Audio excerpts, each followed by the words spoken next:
Parenting is rewarding, they said. Parenting is filled with joy, happiness, and glee. Parenting is fun. This is a feedback I received before we had our first child. Now don't get me wrong here. Everything I just mentioned is true beyond a shadow of a doubt. But what so many people fail to tell us as aspiring parents are the realities of this newfound responsibility. The diaper changing, sleeplessness, the worry, the constant state of figuring it out, the new challenges that arise once you've figured out the last one, and on and on. Adding to the mix would be the unique challenges that arise when you have a child with special needs. Behaviors turn into meltdowns, the simple tasks turn into monumental struggles, and the sleeplessness never ends. From the 30-minute forced teeth brushing episodes to the hour-long toy pickup sessions, challenges seem to simply snowball as your child ages, with few obstacles ever being replaced. So how are we as SPED parents supposed to cope with this ever-growing mountain of craziness? Well, that's the question we will work toward answering. My name is Luke, and welcome to this episode of Special Education Decoded.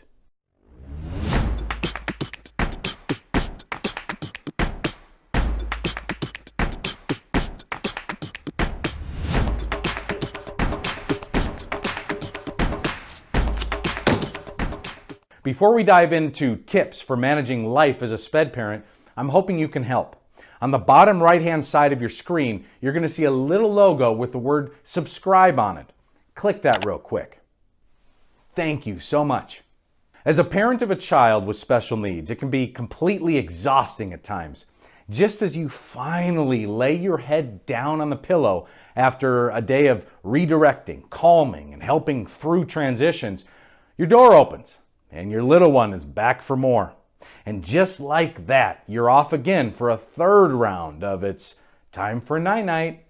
So is there anything that can be done to help us through the seemingly endless pursuit of parenting?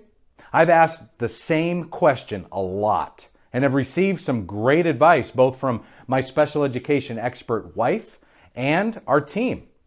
Here are some of the things that have worked wonders for us. Number one, self-care. It's beyond a shadow of a doubt that taking care of yourself and allowing time to unplug can make such a massive impact in all areas of your life.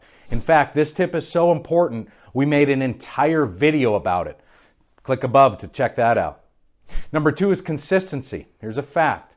Children thrive on consistency. This includes all aspects of life, from morning routines to bedtime routines and weekend routines.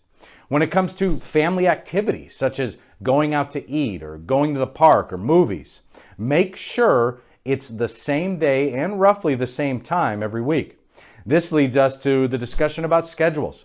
Having a posted schedule helps children with special needs tremendously. These can include a written out type schedule on a whiteboard and openly discussed. Or some children prefer visual schedules, and these are simply pictures that illustrate each activity. The bottom line here is do not deviate from your child's schedule.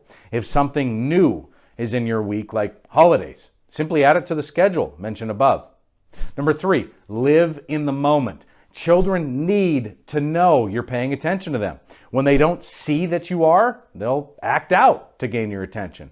Put the phone down and eliminate all distractions when it's your time to be with your child. It's easy to want to drift off into the seemingly perfect world found on social media, but this step is crucial. Children crave your acceptance as their parent, and they will watch you to make sure you're watching them. If you need to do something during your time with your children, put it on the schedule and discuss this time with your child beforehand. Let them know that they can have iPad time or book time when you need to be on the phone. Just don't make it a habit. If you constantly have to be doing something else while you're with your child, find a babysitter.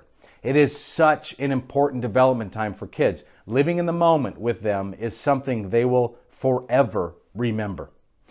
Number four, praise in a positive manner. Too often we get stuck only verbally recognizing the things we want our child to stop. When they're doing something that we asked internally, we take an emotional break and forget to tell them, "Great job," or "I'm proud of you." Positive reinforcement helps children understand you're paying attention. They are doing something that makes you happy. Goes back to the acceptance children crave. Number 5, redirects can work. And I'm not talking about the classic form of verbally telling your child what they did wrong and informing them what they could do differently. I'm referring to changing an activity you can tell is leading to a behavior issue. Here's an example. My kids were playing with Hatchimals. My son, with autism, was getting upset because he wanted one of his sister's Hatchimals. Instead of letting the situation play out and later getting upset because they're fighting, I stepped in and introduced a new character that my son could play with, a toy dinosaur. This ended the argument between my kids before it got off the ground. Redirects in this example is warding off a tense situation in an effort to maintain a playful environment. I know this merely scratches the surface of tips and tricks us SPED parents use. What tips have you found that work well in keeping a sane household? Please share your suggestions in the comment section. The bottom line here is that no matter how tough things seem at this moment, it will get better. I found that no matter what is happening, if I think hard enough, there has been a time in my life when it's been worse. Now, that statement may seem odd, but I found that by allowing myself the understanding that it has been worse before puts this current situation into a different perspective. None of what I've covered here is easy. None of what I've discussed will come without adding a new set of challenges. But through consistent action, you, your child, and your family can begin to live the life they said you would before you gain the title of parent. For more tips, strategies, and information, please check out our library of videos on YouTube, along with the hundreds of articles we have on our website. We cover almost anything there is to know about special education. We also offer one-on-one academic tutoring with a special education expert, along with intensive one-on-one IEP services. For more information on any of this, check the description for this video. If you have any questions on managing life as a SPED parent, please leave a comment or email us directly using the address in the description. From all of us at specialedresource.com, thank you for watching this episode of Special Education Decoded. We'll catch you in the next video.